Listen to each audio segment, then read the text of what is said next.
Hey y'all, we all know there's a lot of different ways to slot a nut on a guitar, cut your nut, get it the height right. This is one way I want to show you with the what they call a nut scribe. These things, they work pretty good.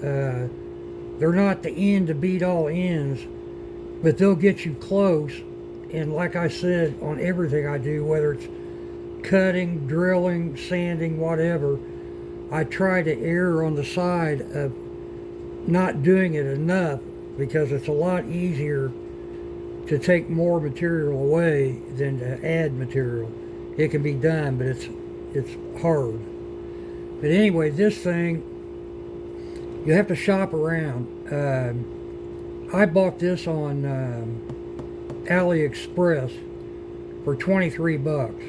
Been a while, and the odd thing about it, I think when I got this, it showed some other brand in the ad, but when I got it, I think it came from Geiger, but don't quote me on that.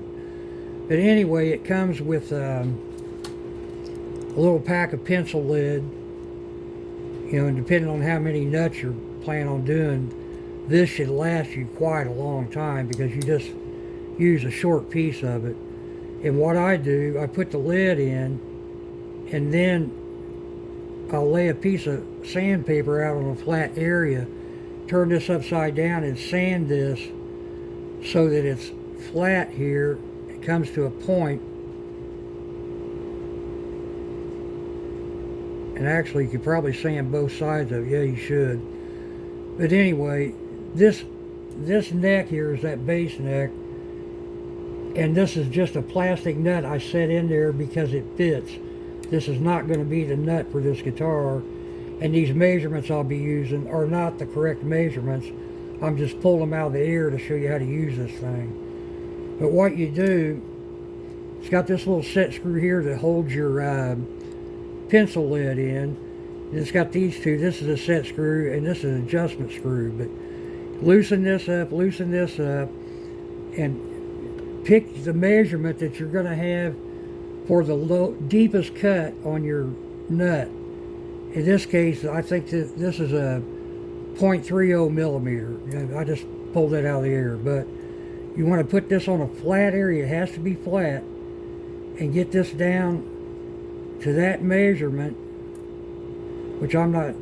If I was doing this to cut an actual nut, I would have my googly eyes on, and yeah, Tid, that's a real what do you call it, scientific term? I don't know what you call it. But anyway, I'd be down there checking this out, make sure this is right. But for this, I'm just going to show you how to use it.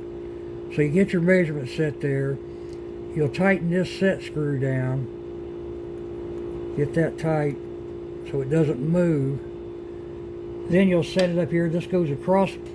Am I in the camera here? This goes across the frets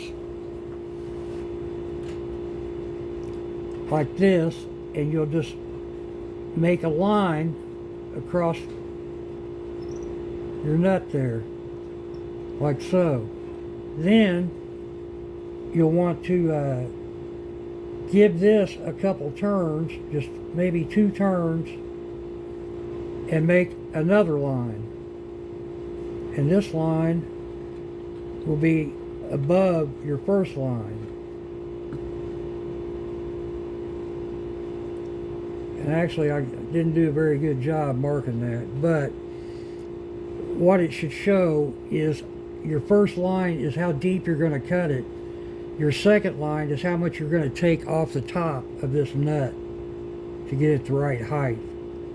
And the reason that line looks like that, because there's some junk down in there, and this nut is actually rocking while it's, you can see that it's rocking while it's down in the fretboard. So I'm not going to get an accurate measurement with this, but that's how this little gadget works. I don't always use this, but it's a good tool and it's cheap, around $20. Now I've seen these as high as like 75 bucks, but Every one I've looked at, they all look exactly the same to me, even the same cuts in the body of the thing, everything. This is aluminum and brass, it looks like. Handy little gadget. Alright, I think that's all I want to show you about this nut slotting deal anyway. Yeah, that's it for now, man. Handy little tool. I've also seen guys take a pencil and put it on a belt sander lengthways like this on the belt sander and sand it about halfway through flat, and then they'll use that on the frets to mark it. It's not as accurate, but it'll get you close.